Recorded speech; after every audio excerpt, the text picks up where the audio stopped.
Patrick, Senior Associate Professor in Warfare and Counter-Terrorism at the University of Bath, former British Army captain as well, NATO analyst. Great to have you on the programme.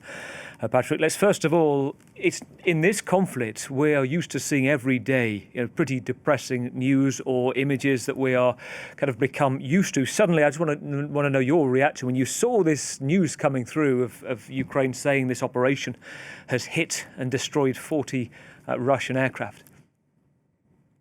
It's daring, it's impressive. The security piece alone is very impressive to be able to pull this off, get teams obviously in there with these trucks full of drones. The piece been planning it, as I said, for a year and a half. But, on the other hand, we have, and there's obviously a huge a prepared info ops piece on the Ukrainians to go with this immediately and sort of say how they've done it and release footage.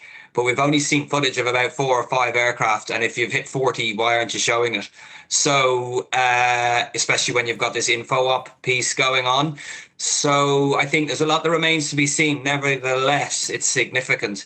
And I mean, there's going to be Air Force commanders of nuclear forces all around the world wondering, are they safe now? Because this has opened a can of worms. It's a can of worms that we knew existed. We knew that you could get drones into containers. We knew that you can get missiles into containers. Indeed, one of the big threats, say, to the US fleet is the chance that China could have these containers filled with either missiles or drones actually in US ports, for example. So it's an evolution, but people knew who were close to the game. They knew that this was something that would be possible.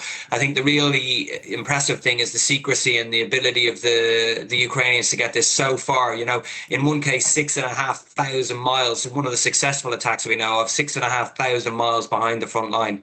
That's impressive. It's also worrying for the Russians, of course. Hitting deep into Siberia, some of these images coming from these images we're seeing right now, released by, as you say, SBU info operations. And actually, there's also images that they've put out, which shows where some of the drones, they say, were stored in some of these cabins. Give me your understanding, because more information is dripping out here about how it seems that almost 500 drones were smuggled across. They were stored under the rooftop of these cabins, very close to, is it 3 or do we know if it's 4 airfields? It looks like there might have been 5 targets, actually. There's footage again of one of the trucks not making it and exploding on investigation. So, and again, the Russians have denied, and we've got no footage of successful attacks at 2 of the other air bases. So it looks like 5 targets in total that we know so far, of which we know that 2 were successful to some extent.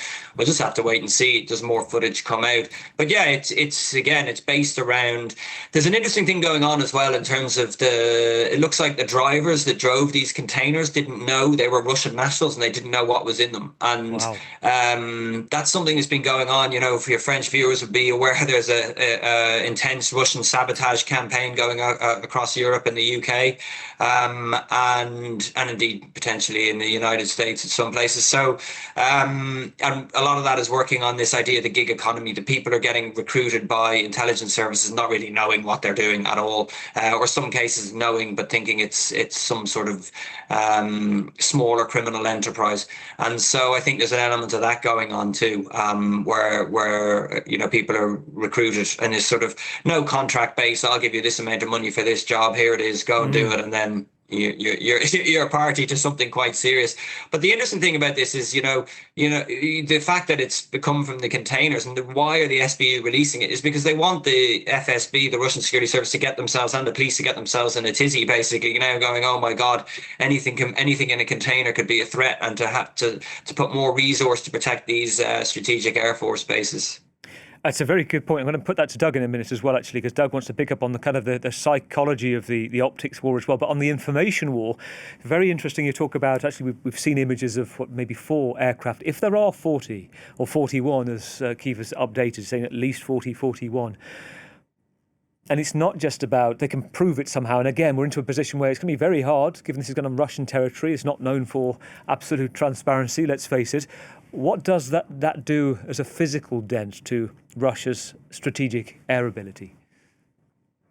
Listen, I would be very skeptical about that, because you're talking about like the number of T-95s they have open source is about 55. So if you're saying you took out 40, maybe it's just 40 aircraft, but again, there's a lack of clarity exactly about what they're saying they've taken.